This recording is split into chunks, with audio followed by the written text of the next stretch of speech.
Well, hello. I have a lot of people ask me the process and want to see the steps, so here we go. I have my epoxy mix that I did, and I have the cup already on the tumbler. What you're seeing right here is this cup had already a layer on it, and I always sand them down at least once or twice in between, so that way I get a smoother surface for you guys. This one has been sanded, so that's why you see all the scuff marks. They disappear once I put the epoxy on there. It fills in the lines. You can hear all sorts of noise because all my kids bother me nonstop. What do you want? Yes, tell your brother to turn it on.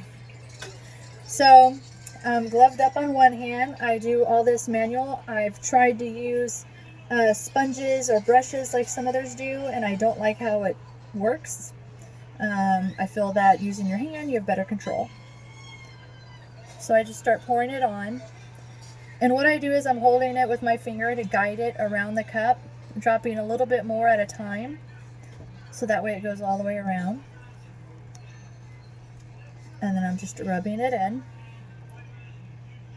I continue to do that until I see that the whole cup is coated. Scoop out a little more. And then to do the bottom, gotta go around the edge and all around. The thing that makes this process long sometimes is, especially after I sand it down, even though I've cleaned it, like that's what I just did right there. I saw a speck sitting on the cup. Specks. And then you gotta remember, I'm also working in my laundry room, and I have dogs. So you might get little surprises here and there. I try to sand them down and make sure you don't. But that's what having homemade products can sometimes bring, little surprises within. All of them are unique. None of them will be the same. And I will, even if it's something that I've made, I cannot make an exact replica. I could try to make a duplication, but it will not be exact. Let me have that spin around. I just saw something on the cup I want to come off. And so during this process, it's really important for me to watch what I see laying on the cup, anything that's fallen onto the cup. This particular one, not sure what that is, not coming off. There we go, that looks better. And so I'm just going to do this a few more times.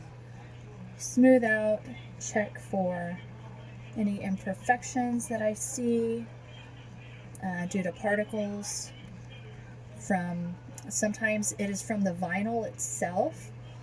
Little pieces will come off and that'll fall onto the cup, causing little specks, as I call them. And then I also have my little heat gun that I use. 1 second.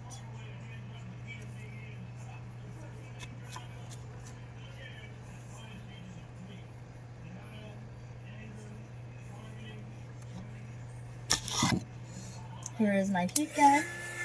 The purpose of this is to get rid of any air bubbles that I may see. I loop it around the cup a couple of times to make sure I get the whole surface.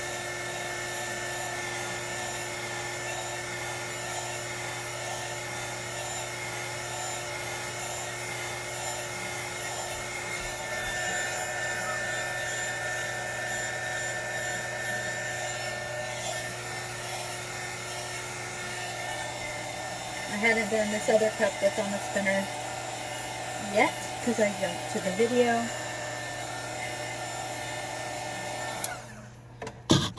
Well, what that torch does is it helps give it that glassy look. And I am saying this one looks good.